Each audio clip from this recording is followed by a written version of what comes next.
এক নির্জন গ্রামের পাশে ছিল এক ভয়ঙ্কর জঙ্গল।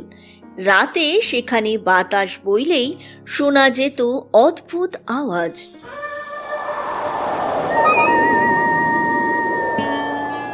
লোকেরা বলতো ওখানে নাকি ডাইনি থাকে।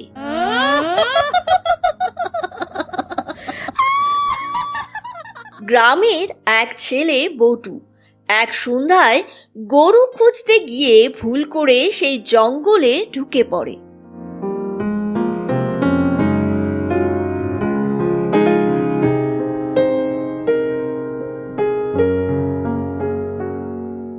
ও মা, এত অন্ধকার, কেউ আছো?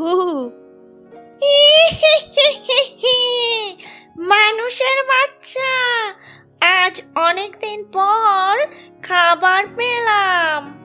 হঠাৎ ঝোপের আড়াল থেকে বেরিয়ে এলো লম্বা ছায়া, চুল উস্কো খুস্কো, চোখ জল জল করছে।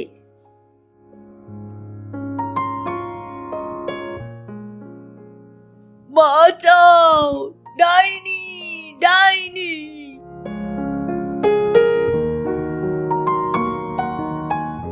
এই এই এত চেঁচাচ্ছ কেন? রাতে শান্তিতে ডাইনিও হাঁটতে পারে না নাকি? তুই কে রে? আমার শিকারের মাঝে ঢুকছিস কেন? আমি গোপাল ভাঁড়, আর এই ছেলেটা আমার অতিথি। অতিথিকে কেউ খায় নাকি? হ্যাঁ, আমি ডাইনি, আমি মানুষ খাই। তাহলে দাঁত তো খুব ব্যথা করে। দিনে কতজন ডাক্তারকে দেখাও? হ্যাঁ, ডাইনি একটু থমকে গেল। এই সুযোগেই গোপাল ভাঁড় চোখ বন্ধ করে মন্ত্র পড়ার ভান করল।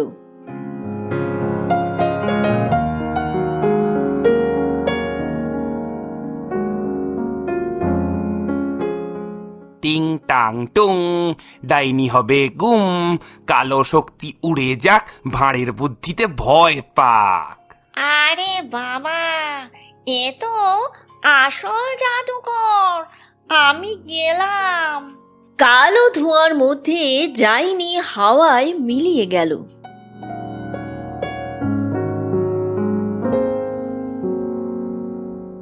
গোপালদা, আপনি না এলে আমি শেষ। ভয় পেলে ডাইনি যেতে, আর বুদ্ধি থাকলে ডাইনি পালায়। সেই দিন থেকে গ্রামের কেউ আর ডাইনির ভয় পায় না, কারণ সবাই জানে বুদ্ধি সবচেয়ে বড় জাদু। ভয় নয়, সাহস আর বুদ্ধি থাকলে সব ভয়ঙ্কর শক্তিও হার মানে।